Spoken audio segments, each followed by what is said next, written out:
करें। तो मेरे प्रियो, आप पांच प्रकार से इन अंत के दिनों में अपने जीवनों को तैयार कर सकते हैं।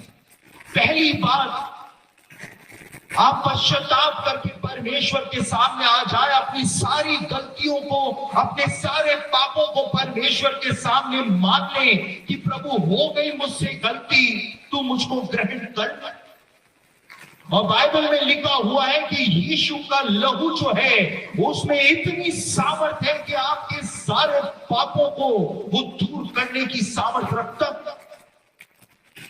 दूसरी बात, आप जितनी भी बुरी लत आपको लगी हुई है, बुरी आदतें आपको लगी हुई हैं, उन सारी बुरी आदतों को आप धीमे धीमे करके छोड़ दें यदि आपको तैयार होना।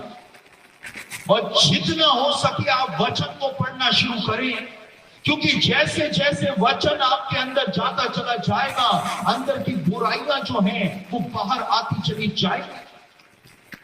मूसा जो था वो परमेश्वर के वचन को लेकर के खड़ा हुआ था, और केवल परमेश्वर का वचन मूसा के हाथों के अंदर था कि मूसा के मुंह से किरणें जो थी वो निकलने लग गई थी। वचन में इतनी सामर्थ जो है वो पाई जाती।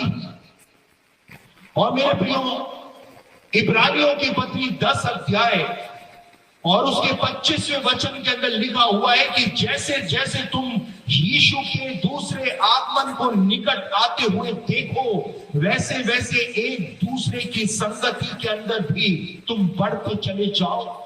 विश्वासियों की संगति जो है उसको आप लोग बढ़ाते चले जाए यदि आपको तैयार होना है। और पांचवी और अंतिम बात, यदि आपको यीशु के दूसरे आगमन के लिए तैयार होना है तो आपको परमेश्वर का वचन सुनने की आदत डालनी पड़ेगी।